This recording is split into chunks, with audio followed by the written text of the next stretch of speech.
today, we're finally going to get to some of the clips from the Joe Rogan Experience podcast where he was talking to Bernie Sanders. Now, this was, I think, just a couple of weeks ago, so I'm a little late getting to it. But like I was explaining earlier this week when I started putting out some new videos, about the last 2 weeks, I was pretty busy, had a lot of stuff going on, wasn't really able to make any videos. So we're going to cover this one today. The very first clip we're going to cover is right at the beginning of the show. Bernie and Joe get right into the problems with these televised debates and what the issue is and what perhaps a better method could be. I don't know necessarily for general elections. I would still like to see a debate between two people for a general election. I do think that maybe that should be redone in a sense. We will get to all that in just a moment. Let's jump straight into the video and let's hear what Bernie and Joe have to say about the debates. Hello, Bernie. How are you, Joe? Wonderful. Pleasure to meet you. Nice to meet you. It's exciting to have you here, man. And it's obviously an exciting time for you. Presidential campaign is up in full swing.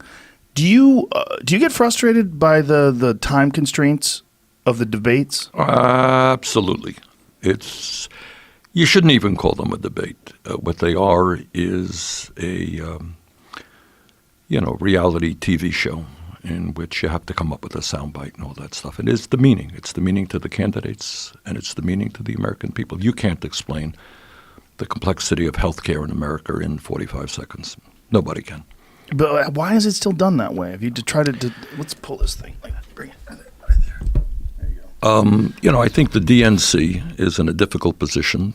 They have 20-plus candidates, and they want to give everybody a fair shot, which is the right thing to do. And then if you're going to have 10 candidates up on the stage, what do you do? But there are other ways that we've got to do it because the issues facing this country are so enormous and in some cases so complicated. Nobody in the world can honestly explain them in 45 seconds. And then what encourages people to do is to come up with sound bites and do absurd things. If I yelled and screamed on the show, I took my clothes off, we get a lot of publicity, right? But if you give a thoughtful answer to a complicated question, it's not so sexy for the media. Well, you don't even have a chance to give a thoughtful answer. Like Tulsi Gabbard went after Kamala Harris, and then Kamala Harris had about 12 seconds to reply to it. It was so ridiculous to have something that's such an important issue. Like, did you or did you not put all those people in jail for marijuana? Did you laugh about it? Did this happen? Did that happen? All these different things. Was evidence withheld? Right. These are long conversations. But it takes us to another issue, and that as a nation, we do a pretty bad job in analyzing and discussing the serious issues facing our country. And I hold the media to some degree responsible for that. Other countries, what they do is they say, Joe, you want to run for president? I'll tell you what, whether your party in the general election, we're going to give you a certain amount of time, hours, on television. And you use those hours any way you want. You want a 15-minute discourse. You remember Ross Perot? Yes. And people used to laugh at Ross Perot because he used to get up there with a chart and all this stuff.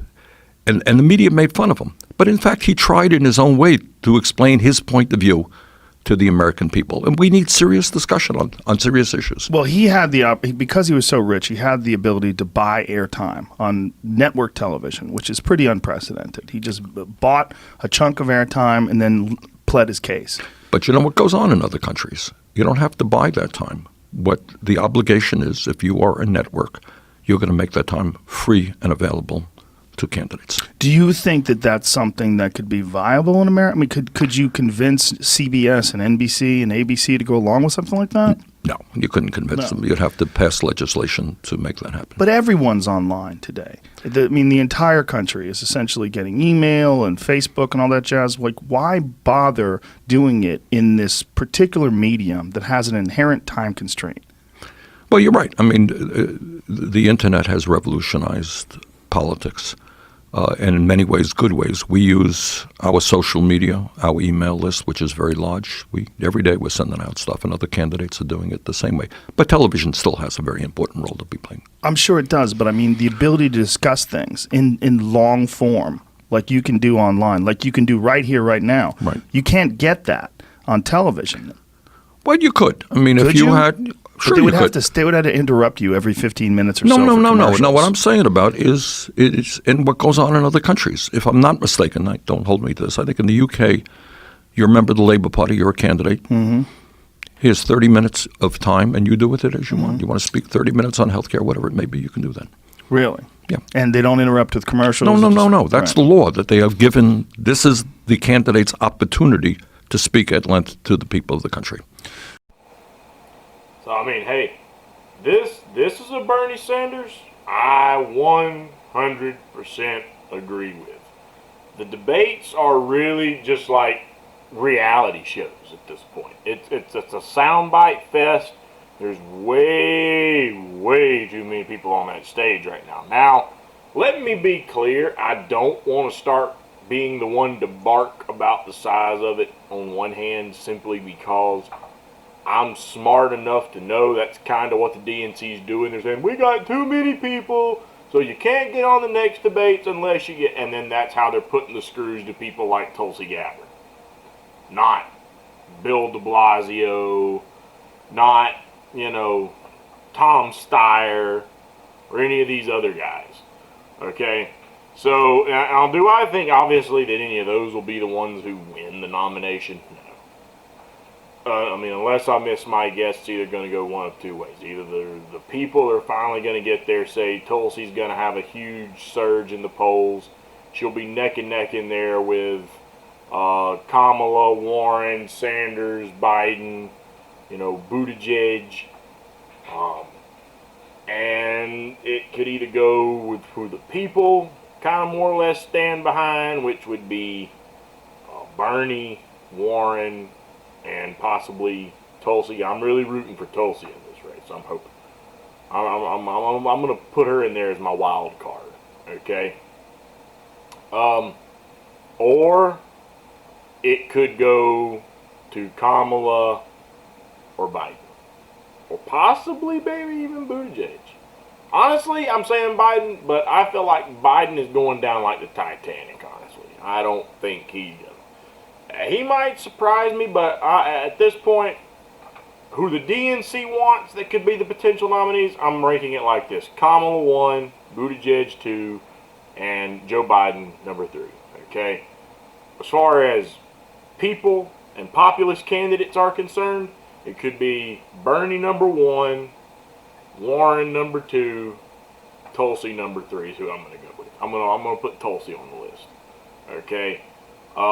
Unfortunately, because of the current poll numbers, even though I have a serious concern about the truth and the validity of a lot of these polls, considering they were all dead wrong in 2016, Warren is ahead of Tulsi, Bernie is ahead of Warren, so I'm kind of having to rank them out that way.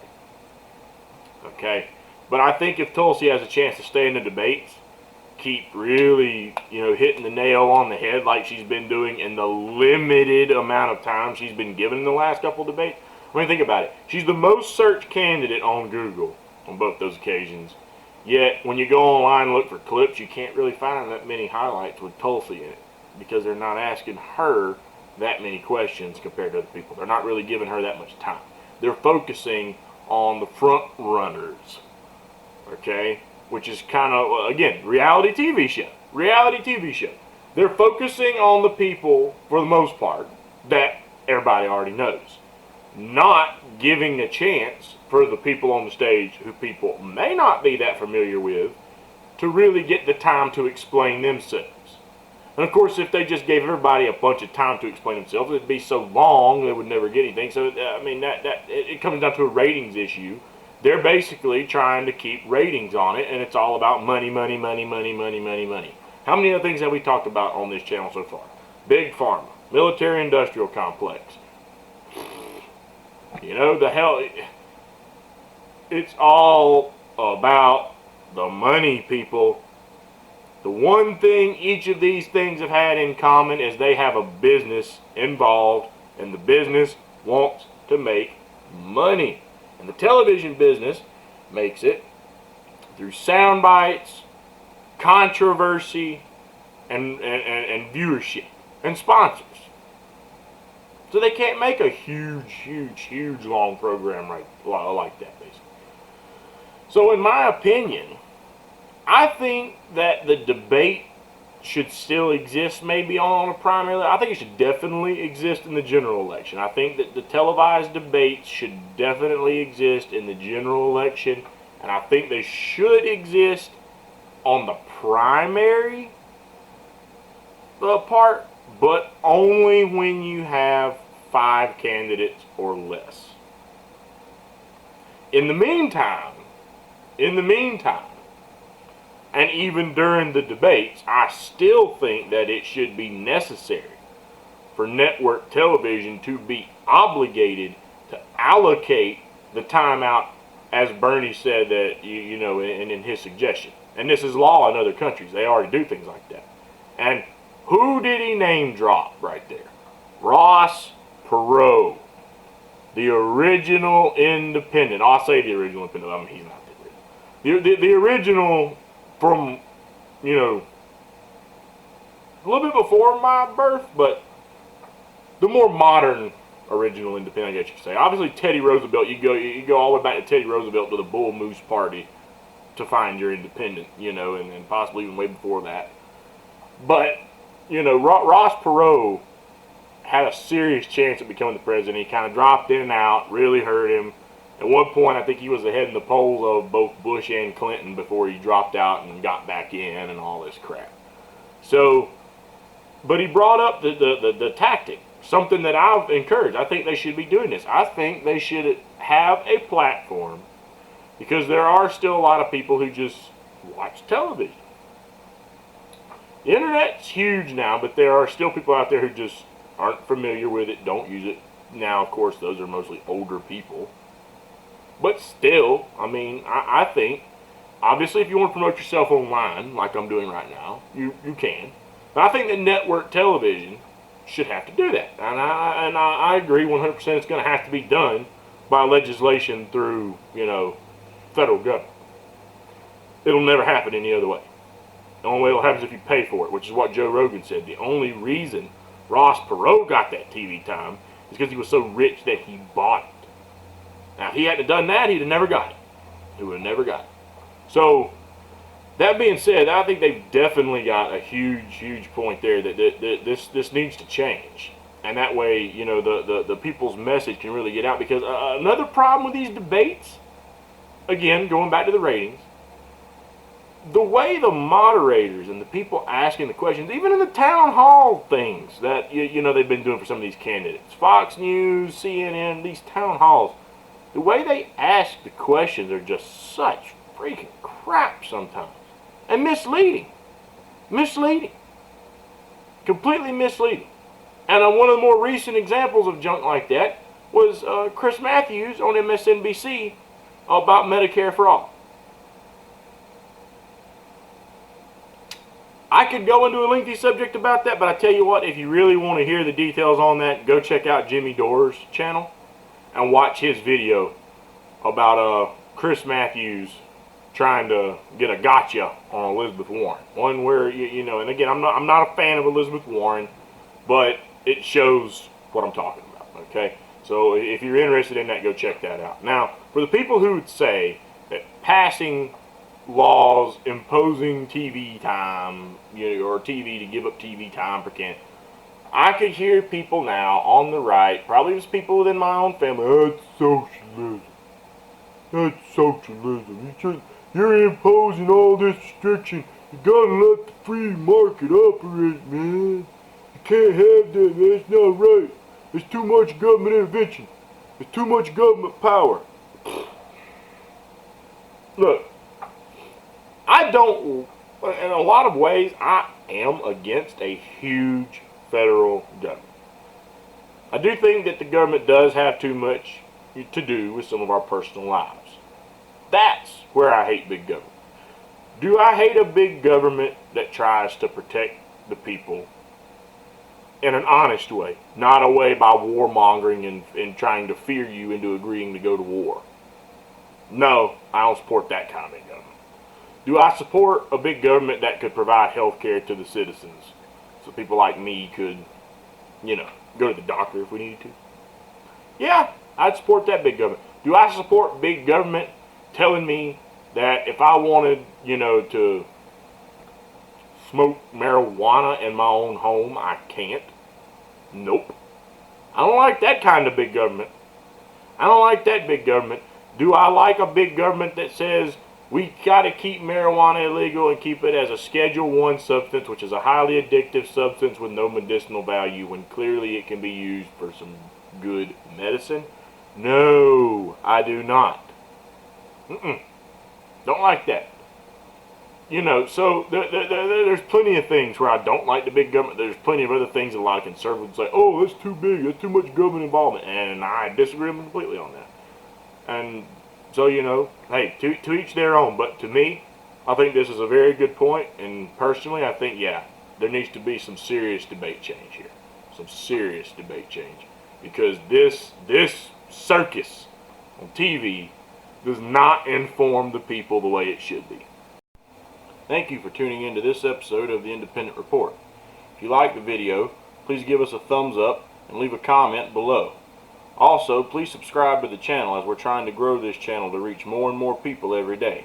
And if you subscribe, be sure that you ring that bell so that you stay up to date and get notifications when we release new content. Also, please support us in the link below with our Patreon. We're trying to make this channel grow. Funds will be used to grow the channel and to reach more people. We appreciate your support, and we hope you tune in next time.